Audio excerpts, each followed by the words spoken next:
Hello दोस्तों, welcome to my channel. मैं आपके लिए लेकर आई हूँ एक शादीशुदा सिमरन की अपने मायके के बारे में सोचने का एक कहानी। खिड़की के पास खड़ी सिमरन सोच रही थी, भाई दूज आने वाले हैं, पर इस बार ना तो माँ ने फ़ोन करके भैया के आने की बात कही और ना ही मुझे आने को बोला। ऐसे कैसे हो सकता है? हे भगवान, बस ठीक हो सब कुछ। अपनी सास से बोली, माँ जी मुझे बहुत डर लग रहा है, पता नहीं क्या हो गया, मुझे ऐसे भूल गए इस बार। सास ने इजाज़त देते हुए कहा, कोई बात नहीं बेटा, तुम एक बार खुद जाकर देख के आओ। सास की आज्ञा मिलने भर की देरी थी कि सिमरन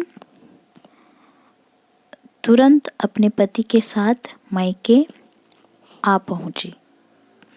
परंतु इस बार घर के अंदर कदम रखते ही उसे सब कुछ बदला सा महसूस हुआ। पहले जहां उसे देखते ही माँ पिताजी के चेहरे के खुशी खिल उठते थे, इस बार उनकी परेशानी की झलक साफ दिखाई दे रही थी।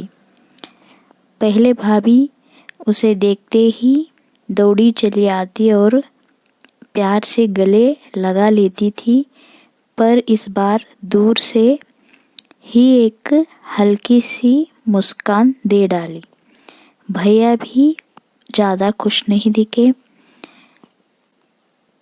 ये सब देखकर सिमरन ने जैसे तैसे एक रात बिताई, परंतु अगले दिन जैसे ही उसके पति उसे मायके छोड़ वापस गए, उसने अपनी माँ से बात की। तब उन्होंने बताया, इस बार कोरोना के चलते भैया का काम बिल्कुल बंद हो गया, ऊपर से और समस्याएं। बस इसी वजह से तेरे भैया को तेरे घर भी न भेज सकी। सिमरन बोली, कोई बात नहीं माँ, ये मुश्किल दिन भी जल्दी निकल जाएंगे, आप चिंता मत करो।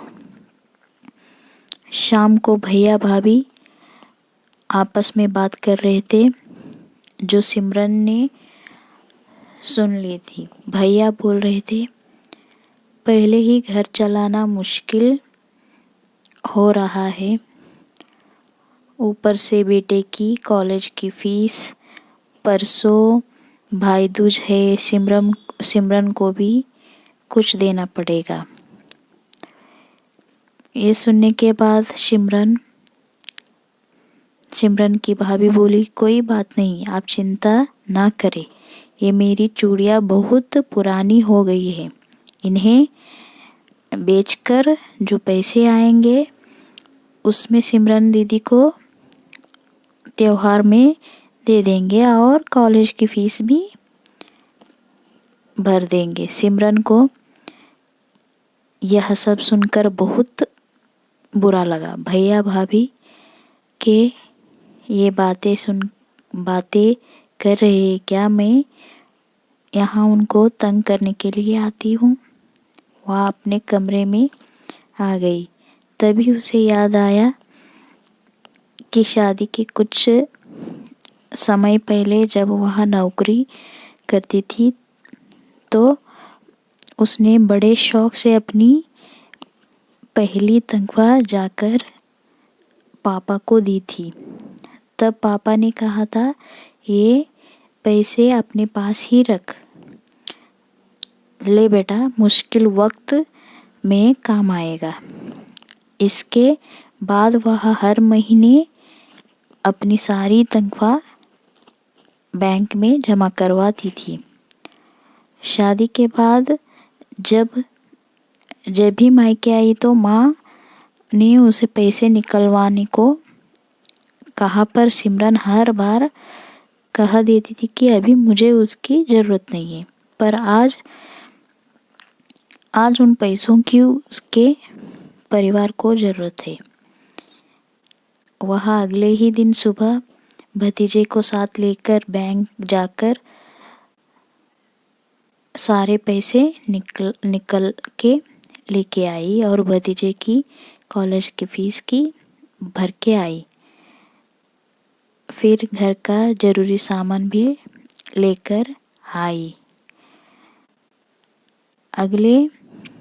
अगले दिन जब भैया का टीका किया तो भैया ने भरी आंख से उसके हाथ में 100 रुपए का नोट रखा। सिमरन मना करने लगी तो भैया बोले, ये तो पगली शगुन है, मना मत करना।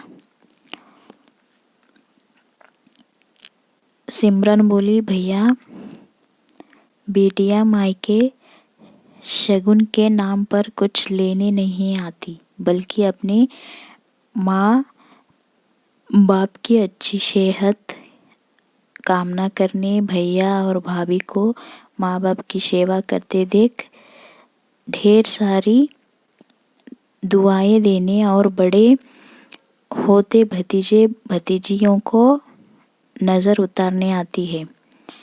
जितनी बार मायके की दहलीज पार करती है, ईश्वर से उस दहलीज की सलामती की दुआएं मांगती है। जब मुझे देख माँ पापा के चेहरे पर रौनक आ जाती है, तभी भाभी दौड़कर गले लगाती है। आप लाड़ लड़ाते हुए मुझे मेरा शगुन मिल जाता है। मुझे शगुन का ज़रूरत नहीं रहता है। इसलिए दोस्तों, हर लड़की की यही तमन्ना रहती है कि अपने परिवार खुशहाल रहे, सुख समृद्धि से भरे रहे। वो कुछ लेने देने ये सब मन में रख के नहीं आती। इसलिए सब भाई लोग खुशी